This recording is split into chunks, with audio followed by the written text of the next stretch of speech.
बात करते हैं आप घाटी में आतंकी साजिश की, क्योंकि यहां पर आतंकवाद है कि रुकने का नाम नहीं ले रहा है। और इस बार आतंकियों ने निशाना बनाया है एक पूर्व सैनिक और उनके परिवार को। दरअसल कुलगाम में हुई गोलीबारी में एक पूर्व सैनिक को गोली लगी और उसके साथ ही उनके पत्नी, बेटी और चचेरे भाई को भी गोली लगी है, जिसमें वो जख्मी हो गए हैं।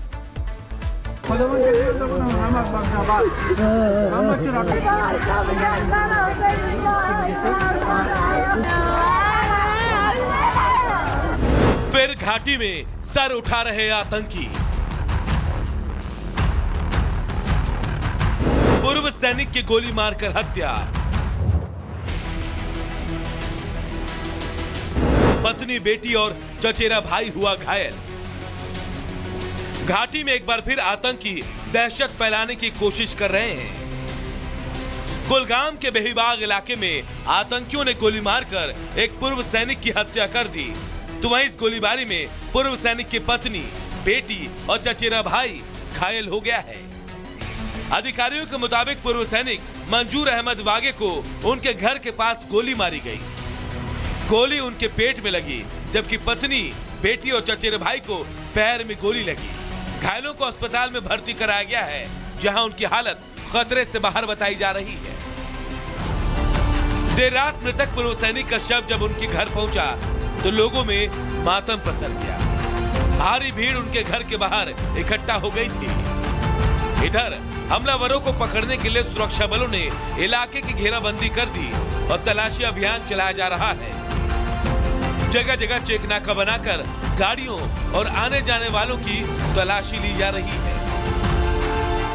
कहा जा रहा है कि कुछ नए लड़के जो है वो एक्टिव हुए हैं टेरर रैंक्स में, जिन्होंने ये कारनामा अंजाम दिया है। उनको ढूंढने के लिए भी एक कैसो कोऑर्डिनेट सर्च ऑपरेशन लगाया और वही यहाँ से 200, 300, 400 मीटर की दूरी पर जितने भी एंट्री और एग्जिट पॉइंट्स हैं उनमें फ्रिस्किंग और साथ साथ जो है जो लोग अंदर बाहर आ रहे जा रहे हैं उनकी आइडेंटिटीज को भी चेक किया जा रहा है।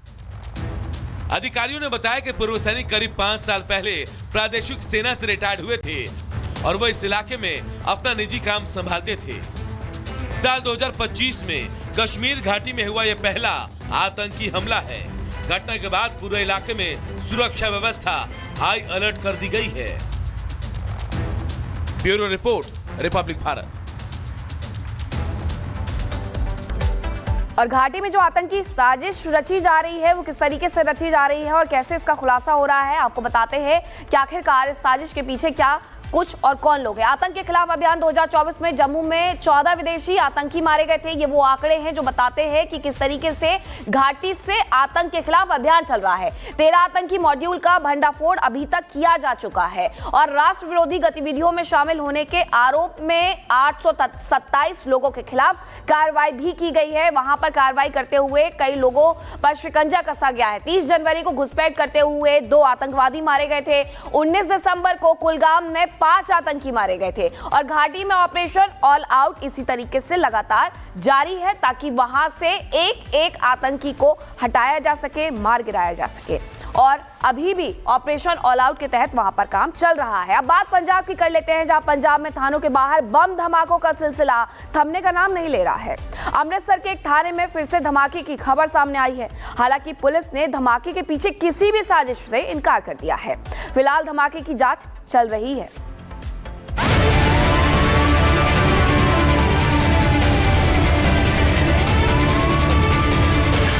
पंजाब में फिर बम ब्लास्ट, आतंकी हमले की आशंका। जांच में जुटी पुलिस। पंजाब का अमृतसर एक बार फिर बम धमाके से दहल उठा। अमृतसर के फतेहगढ़ चूड़िया रोड पर पुलिस चौकी पर ब्लास्ट होने की खबर है। हालांकि ब्लास्ट किसी आतंकी साजिश का हिस्सा है या इसके पीछे कोई और कारण है, इसकी अभी तक पुष्टि नहीं हो पाई है। पुलिस अधिकारी मौके पर पहुंचकर छानबीन कर रहे हैं। सूत्रों के मुताबिक ये एक ग्रेनेड हमला था और इसके पीछे किसी विदेशी संगठन का हाथ हो सकता है। हालांकि पुलिस ने ग्रेनेड हमले और आतंकी साजिश से इनकार किया है। अमृतसर के कमिश्नर गुरप्रीत सिंह भुल्लर ने अपील करते हुए कहा कि इस मामले में किसी भी तरह की अफवाह ना फैलाएं। एक खामखा की एक मतलब अफवाह फैला दी जाती है। अगर हर एक चीज को हम ग्रेनेड अटैक बोल देते हैं, अगर ग्रेनेड हो तो वो साथ की दीवार की चिपिंग भी कोई नहीं हुई है और कोई पेंट वगैरह जो भी वाइट उसको कली हुई है वो भी कुछ नहीं हुआ।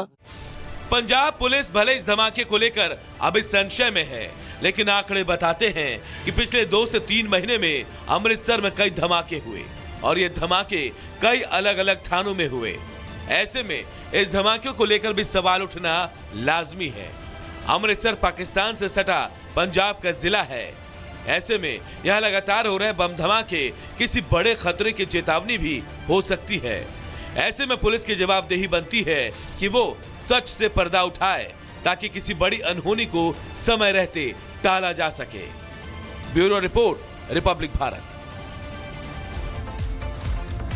कहते हैं आप जो बोते हैं वही काटते हैं। आतंकवाद की फैक्ट्री चलाने वाले पाकिस्तान पर यह कहावत पूरी तरीके से चरितार्थ साबित होती है। दरअसल पाकिस्तान ने जिन आतंकी संगठनों को पहले पनाह दी, अब वही आतंकी संगठन वक्त के साथ उसके लिए भस्मासुर साबित हो रहे हैं। कैसे, इस रिपोर्ट के जरिए देखिए।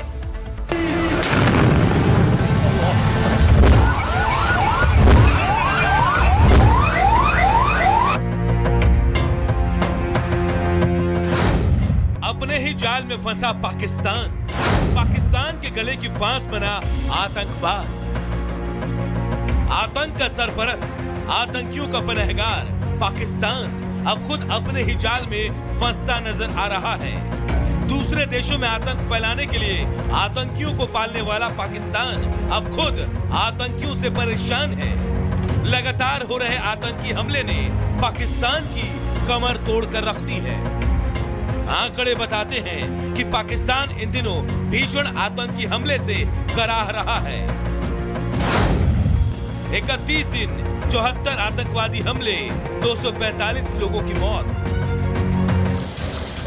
ये वो आंकड़े हैं जो पाकिस्तान में लगातार बढ़ रहे आतंकी हमले की चीख कर गवाही दे रहे हैं। यहां जनवरी 2025 में आतंकवादी हमले तेजी से बढ़े और ये पिछले महीने की तुलना में 42% ज्यादा है। Pakistani institute for conflict and security studies के आंकड़ों के मुताबिक जनवरी 2025 में पाकिस्तान में कम से कम 74 आतंकवादी हमले में 245 लोगों की मौत हुई, जिनमें 35 सुरक्षाकर्मी, 20 नागरिक और 36 आतंकवादी शामिल हैं। वहीं 117 घायलों की सूची में सुरक्षा बल के 53 जवान, 54 नागरिक और 10 आतंकवादी शामिल हैं। जानकारी के मुताबिक 2016 के बाद से एक महीने में मारे गए आतंकवादियों की सबसे अधिक संख्या दिसंबर 2024 में रही थी, जब सुरक्षा बलों ने 190 आतंकवादियों को मार गिराया था। पाकिस्तान में बढ़ते आतंकी हमलों से अब वहां की आवाम भी ऊब चुकी है। वो अमन और शांति चाहती है, लेकिन भारत विरोधी सोच ने पाक सरकार को आतंकियों के हाथ की कठपुतली बनाकर रखा है। Bureau report, Republic Bharat.